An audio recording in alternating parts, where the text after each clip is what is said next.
স্ত্রী হিসেবে একজন নারীর স্বামীর কাছে বা সংসারের কাছে কি কি অধিকার রয়েছে, এই বিষয়টি নিয়ে আমি আজকে আলোচনা করব। অ্যাডভোকেট আরিফুল হক তায়েফ।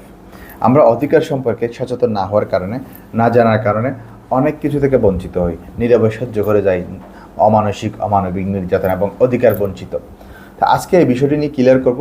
একজন স্ত্রী হিসেবে প্রথমত যে অধিকারটি একজন নারীর থাকে সেটা হলো মুসলিম পারিবারিক আইন অধ্যাদেশ 1961 অনুযায়ী 10 ধারায় বলা হচ্ছে যে কি তাকে অবশ্যই দেনমোহর দিতে হবে।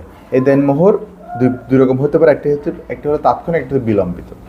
তাৎক্ষণিক দেনমোহর এমন যেটি চাওয়া মাত্র দিতে হবে, অর্থাৎ বিবাহের সময় যে দেনমোহর নির্ধারিত হয় সেক্ষেত্রে যদি পার্ট থাকে যে আপনার তাৎক্ষণিক, তাহলে সে তাৎক্ষণিকটা চাওয়া মাত্র দিতে হবে, আর যদি বিলম্বিত থাকে সে বিলম্বটি তালাকের পরেই সেটি পায়।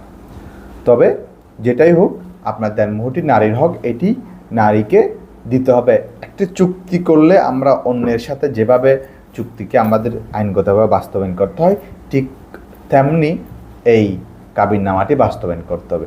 এরপরে মুসলিম পারিবারিক আইন অধ্যাদেশ 1961 9 ধারা মতে ভরণ পোষণ পাওয়ার অধিকার। একজন নারী সে ভরণ পোষণ পাওয়ার অধিকার থাকে। যদি ডিভোর্সও হয় তাহলে 90 দিন পর্যন্ত সে এই ইদ্যৎকালীন ভরণ পোষণ পাবে, এবং এই ভরণ পোষণ থেকে সে কেউ তাকে বঞ্চিত করতে পারবে না। যদি নিয়মিত অনুযায়ী সে যদি ভরণ পোষণ না দেয় স্বামী, সেক্ষেত্রে আইন আদালতের মাধ্যমে এই ভরণ পোষণ আদায় করা যাবে। এর পরবর্তীতে যদি কখনো তালাক হয় সেক্ষেত্রে তালাকের পরে আপনাকে যথানিয়মে ইদ্যৎকালীন দিতে হবে, ভরণ পোষণ দিতে হবে, এবং বিলম্বিত যে মোহরানা সে মোহরানা দিতে হবে। এবং পারিবারিক সহিংসতা আইন 2010 অনুযায়ী যদি পারিবারিক সহিংসতার কারণে কোনো স্ত্রীর যদি বসবাস করতে অসুবিধা হয়, সে নিজের ইচ্ছায় সে নিজের স্বাচ্ছন্দ্যের মধ্যে বসবাস করার সে অধিকার আছে।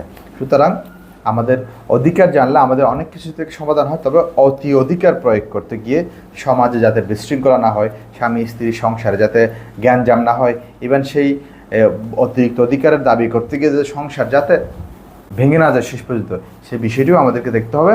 আশা করি সবাই বিষয়টি বুঝতে পারবেন। যদি ভিডিওটি ভালো লাগতে পারে শেয়ার করবেন, লাইক করবেন, বন্ধুদের জানার সুযোগ করে দেবেন। আসসালামু আলাইকুম।